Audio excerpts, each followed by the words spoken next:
Hey guys, it is NCS Fan 001 here for another one of those weekly trophy list update videos. Today's date is Monday, October 17th, 2022. So this will have covered the week of October 10th through the 16th of 2022.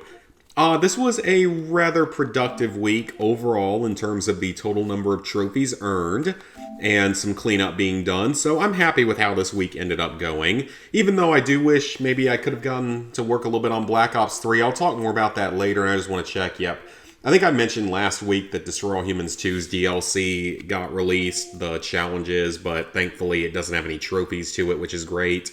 So yeah, this week was fairly busy in the gaming world, because I streamed one night, didn't do anything on Saturday night, and then me and Ghost have been playing Borderlands 3 pretty much the whole week.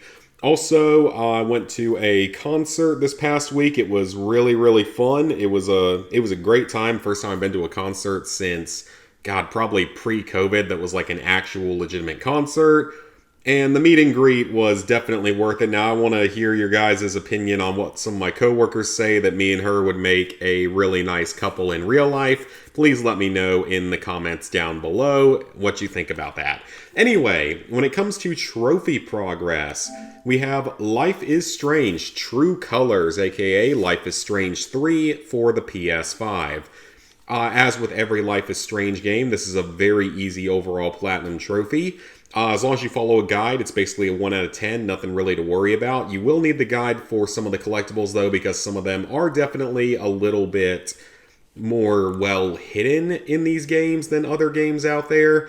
So, for the Platinum Trophy, all you have to do is find all 5 collectibles in each of the game's 5 chapters for a total of 25. You go up to them, then you hold the L2 button, and then you hold the X button over them to get her, like, emotional, whatever the emotional response is from it or whatever. So yeah, there's 5 collectibles in each chapter, but the chapters are pretty short this time around. In fact, you can complete this game in about 6 hours if you really rush through it and skip some of the extra stuff. So yeah, you can get through this game pretty quickly, which is great for trophy purposes. And it's a pretty solid game because you do get to use your power quite a bit throughout the game, unlike with, say, Life is Strange 2, where you're not even the one that actually has the power. So yeah, it's a solid, fun experience. Definitely would recommend playing this one. I would definitely recommend trying to rent it, though, or buying the game used for cheap, because it's certainly not worth the full, $60 or whatever it would have cost normally, because it is such a short experience. But once again, you just have to find the 5 memory collectibles in each chapter, and you'll get 5 bronze trophies as well as a gold trophy for doing so. You also get a bronze trophy at the end of each chapter just for, well, finishing the chapter. So that's all pretty simple. Now, this game is also unique because unlike in the previous entries, you would have all sorts of optional objectives you could do, such as interacting with certain characters or interacting with certain objects, etc. You would have optional objectives like that throughout the old games, and it would give you like a percentage as to how many people interacted with it versus didn't, and that was all there ever was to it. However, in this game, 4 of those little side objectives actually have trophies to them, which I actually really like about this, because it makes you want to go more out of your way and find some of these extra little hidden things. And again, with how short the game is, it's really not that big a deal to go out of your way a little bit for these. So there are 2 of these little side quests in Chapter 2. You have to help the hoodie guy find his dog. That's done in the record store. You just have to interact with him and then interact with the billboard, then interact with him again. The Birdwatcher is done as soon as you exit the Black Lantern for the first time in Chapter 2. She's over in the park and her bird is in a tree not too far away from there. So as long as, once again, you have a guide, you shouldn't have any problem with any of these trophies. The Student's Lost Song is at the very beginning of Chapter 3 while you're inside of the Black Lantern trying to scheme about your upcoming plans with both Ryan and Steph. I won't spoil anything. But you just have to figure out what the song is, and you have to ask them as well as Jet about it, and then put it back into the jukebox. It's probably the most complicated of these 4 side quests. And then in Chapter 4, you have to win the Jelly Bean contest. It actually gives you the answer and the trophy name, which is hilarious. It basically just requires you to read the mind of the person hosting the contest and suggest a few things to the counter, and that's all you have to do. It's pretty simple. So once again, just, find all the collectibles, do those 4 side quests, mini quests, whatever you want to call them, and you're good to go. Also, this particular trophy is actually an unmissable story-related trophy. That's why its percentage is so much higher. This one is required to progress. You pick it up automatically, like midway to later part of the final chapter. And then you, of course, get your last couple gold trophies here for finding all the collectibles in Chapter 5 and the whole game itself. Now, this last trophy, Haven Historian, I think I mentioned this before, in that this particular trophy is apparently only able to be unlocked if you're actually connected to the online, which is really, really weird, but I don't know entirely how true that is. That's what, PowerPix and everyone have said. So make sure you're connected to the internet before you grab this particular trophy. And yeah, that's really all I can say, because I don't really know why it wouldn't unlock otherwise, but apparently that's a thing, so just keep that in mind when you're playing through this game, that you have one online trophy. But otherwise, you can do everything else, offline, no problem. And there's also a chapter select, just in case you do miss any collectibles, so nothing to worry about there. And this time around, it was also fun because I got to pick some of the different options, like I was nicer to Mac, and I hooked Alex up with Ryan in the end instead of Steph, despite the fact that the game very clearly pushes you toward her being with Steph, and I do see that relationship probably being better in-game, but it is, just kind of fun to try to go and do different options sometimes, pick different choices. So that's one of the fun things about this game. But once again, they don't make that much of a difference. I will say that Life is Strange 2, for it being one of my lesser favorites in this franchise, it did do a lot better with the choices actually making a difference toward the ending, because that game has 5 or 6 different endings, and it's not just decided by a final choice, because in the first 2 games, it was decided literally only by the choice you made at the very end of the game, no matter what you did throughout the game. And in this one, there's several different combinations of endings you can choose throughout the game, but they're not heavily decided based on your choices throughout. They're a little bit more so than, the first game and Before the Storm, but definitely not to the degree of 2.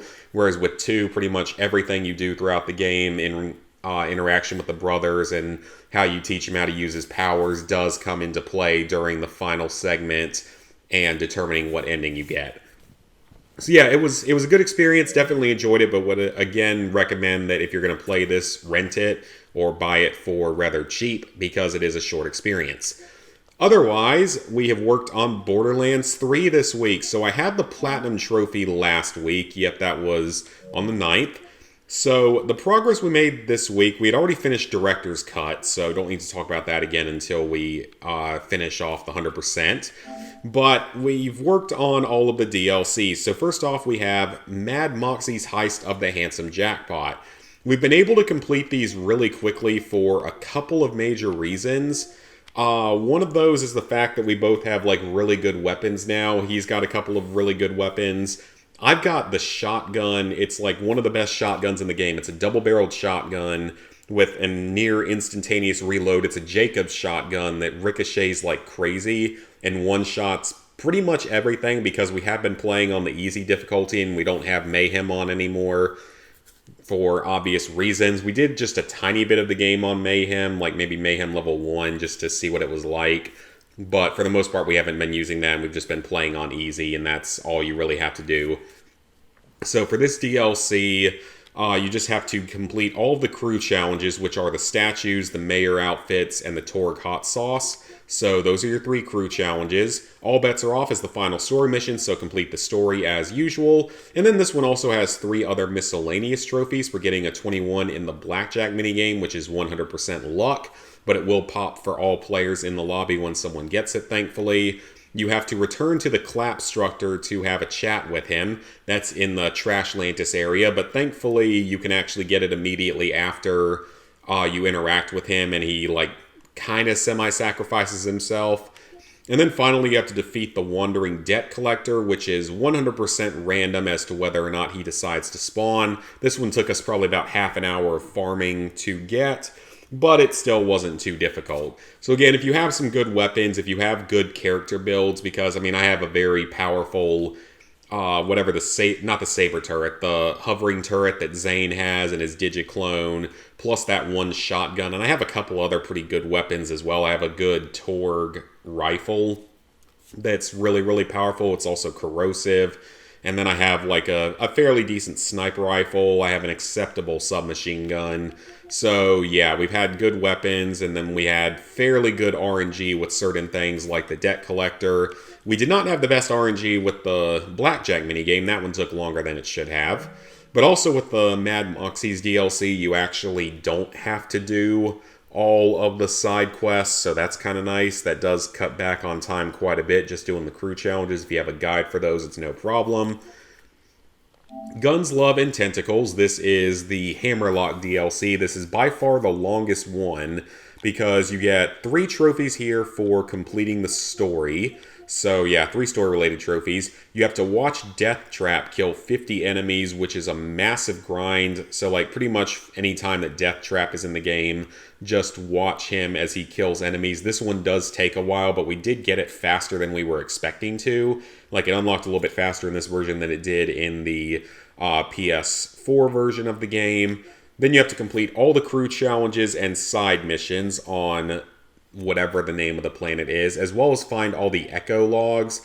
There are quite a few of the echo logs. Some areas have a lot of them. The crew challenges and the side missions are also a bit numerous. So these trophies do take a good bit of time to get through, because there are a lot of things to do in this DLC. The stories of these DLCs are never really all that long. It's more just doing the crew challenges, the side missions, and in this case, the echo logs. It's the only DLC that requires you to find the echo logs, though, which is nice.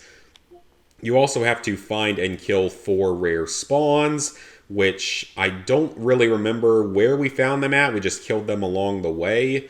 And then finally, you have to listen to 25 fish jokes. We were able to get this one out of the way early because Ghost had the fish decoration up in his room on Sanctuary, so we were just able to listen to him there. That's by far the easiest way to get that trophy versus trying to do it in the lodge. So then we have Bounty of Blood. This is the one we finished on Sunday night. We were actually able to get through the whole thing in a single night. It took about 3.5, 4 hours to get through. The story missions are pretty short, and there's only 11 side missions, and with our overpowered weapons. And I also actually have this really nice sliding ability to where every time I slide, it gives like a massive speed boost and launches this little snowball out. So I'm able to move almost faster than the vehicles are. So that's made it a lot easier for me to just like sprint through areas to boss fights, and that saves us a lot of time moving around. But you have to complete all the crew challenges, all the side missions, and there's only like 5 or 6 story missions in this DLC. It's a really short one in that sense. There's a ton of crew challenges, though. There's like 30 of them on this planet, so there's a lot more than normal. There's only 11 side missions, and several of them are pretty short, whereas several of them are longer. And another thing that we've been able to do that's sped up the process is if you're playing in co-op, you can have one person work on the story and side missions, just running through, while the other person goes sort of out of their way to find any collectibles and crew challenges and stuff that you have to do.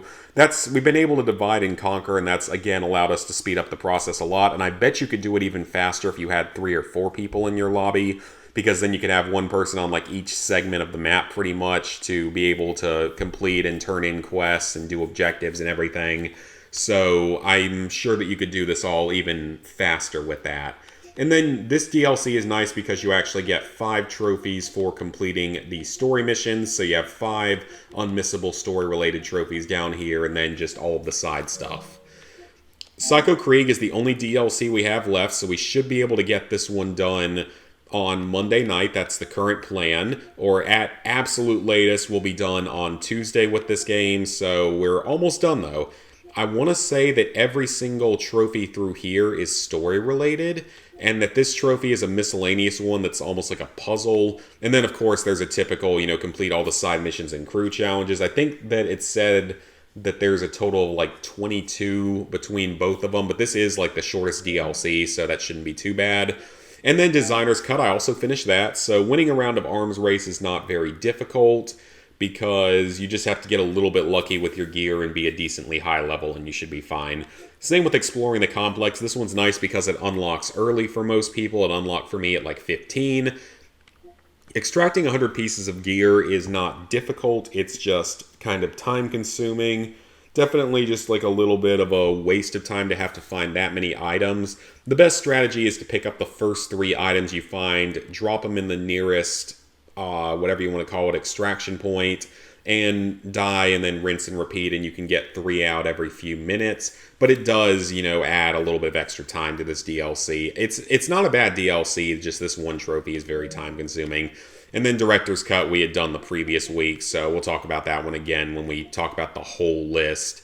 Probably in the next update, because we'll be done with Psycho Krieg. So, yeah, I'm going to go ahead and sync up the trophies, but it was a decently successful week. We got, 1 platinum trophy and most of the progress done on Borderlands 3. So, with that, level 798, 73%, 24,275 total trophies, 652 platinums, 4,129 golds, 6,460 silvers, 13,034 bronzes. Plans for the upcoming week. We're going to finish off Borderlands 3 within the next 1 to 2 days. Hopefully we'll have it all finished on Monday unless something goes catastrophically wrong, in which case it'll be done by Tuesday. So Borderlands 3 will be done. That'll leave me with, 10 incomplete games on the profile once again. So the current plan is still for October to try and work through Black Ops 3, as well as, if I have time, those last few Uncharted 3 trophies. November, go back to GTA 5 and The Division. Of course, put that on the bingo card for you. December, The Division 2 and Dead Island Riptide, if I actually decide to do Division 2, and if I even have time to do Dead Island Riptide at that point. January, Conan Exiles and The Outer Worlds. February and beyond, COD Classic, Shadow of the Colossus, and other old random games. So I feel like that backlog has not been getting that much smaller recently because I was so busy with this. I would love to be making more progress with Black Ops 3, but part of the problem is the group I joined, they're good at the game. The problem is that the people in the group are constantly just begging to go play the campaign on realistic or the campaign veteran no death runs, which again, they're not the easiest thing in the world, but they're really not that hard. And they can completely be done solo, honestly. I didn't have... Only a few areas of both runs gave me trouble solo. Getting through the Hypo Center without dying or restarting a checkpoint was pretty obnoxious. Getting through the final mission without dying or restarting a checkpoint was really obnoxious. And then sometimes the game would just crash or bug out in some way that made me redo missions. But I would say that the veteran no death in many ways was harder than the realistic run, just because with realistic, you can kind of abuse the checkpoint system as much as you want. You can die as much as you want, so it's not as big a deal. But unfortunately, they keep, asking to be playing that stuff, and no one's ever willing to really play zombies. So I think I'm just going to have to find a new group for the Black Ops 3 zombie stuff. So that one's getting, I guess, pushed back a little bit until I can find a more consistent zombies-only focused group, because we could probably knock out all of the DLCs in a week or two if I could just actually have a group that consistently plays. So I'm going to go start looking for another group for that game so that hopefully I can knock that game out before the end of the year.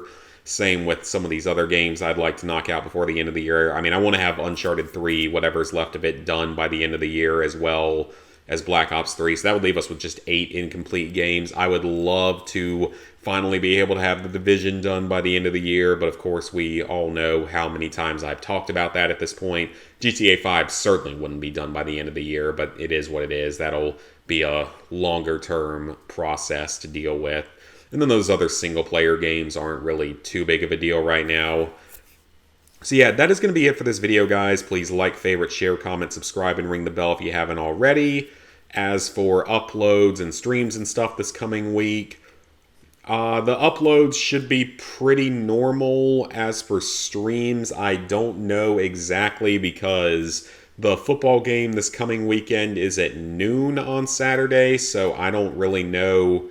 I mean, I'll probably stream. It'll just probably be a shorter stream or not a drunk stream on Friday. And then if I don't lose my voice, I'd be able to stream on Saturday, which would be kind of nice, but we'll have to see about all that. Otherwise, though, videos should be pretty normal and all, so nothing much to worry about there. So thank you guys for watching, and I will see you guys later this week for some more content.